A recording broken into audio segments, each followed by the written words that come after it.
Assalamualaikum warahmatullahi wabarakatuh. Perkenalkan, nama saya Imam Wijaya dengan NIM 2100240007. Saya Edwin dengan NIM 2100240009. Kami dari kelompok 13 akan mempresentasikan tentang analisis kepemimpinan Vladimir Putin dalam invasi Rusia ke Ukraina. Yang pertama, latar belakang invasi Rusia ke Ukraina. Invasi Rusia ke Ukraina dimulai Februari 2022, menandai konflik besar di Eropa sejak Perang Dunia II. Putin memandang Ukraina sebagai bagian dari wilayah historis Rusia dan menolak pengaruh Barat di kawasan tersebut. Yang ketiga, profil kepemimpinan Vladimir Putin. Vladimir Putin lahir tahun 1952 di Leningrad dan memiliki latar belakang sebagai agen KGB. Ia dikenal sebagai pemimpin yang tegas, strategis, dan sangat nasionalisme. Kepemimpinannya menonjol dalam mengontrol media, institusi negara, dan kebijakan luar negeri Rusia. Yang keempat, tujuan dan motivasi Putin.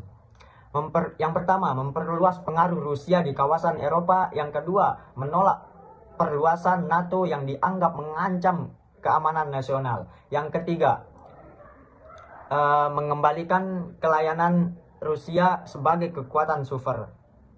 Yang keempat, menjaga stabilitas politik internasional melalui nasionalisme. Yang kelima, strategi kepemimpinan dalam invasi. Putin menggunakan strategi militer dan diplomatik yang terkoordinasi dengan tujuan mencapai kontrol cepat terhadap Ukraina.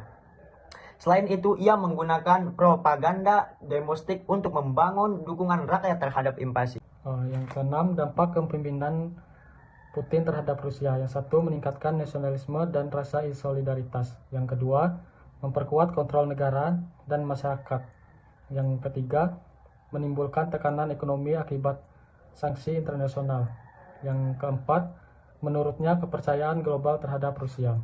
Yang ketujuh, dampak terhadap Ukraina dan dunia. Invasi menimbulkan krisis kemanusiaan besar di Ukraina dan mengguncang stabilitas politik global. Banyak negara menjatuhkan sanksi terhadap Rusia, sementara NATO memperkuat posisinya di Eropa Timur. Untuk analisis etika kepemimpinannya, kepemimpinan Putin menimbulkan dilema etika karena keputusan invasi menyebabkan korban sipil jadi besar. Dari sisi etika politik, tidaknya melanggar prinsip kedaulatan negara lain dan hukum internasional. Kesimpulannya, kepemimpinan Vladimir Putin menceritakan gaya otoriter yang kuat, didukung karisma dan kontrol politik total. Dalam konteks invasi ke Ukraina, gaya ini efektif dalam menjaga kekompakan internal Rusia. Namun, akibatnya pada isolasi internasional dan krisis kemanusiaan yang besar. Sekian presentasi dari kelompok kami ucapkan banyak terima kasih.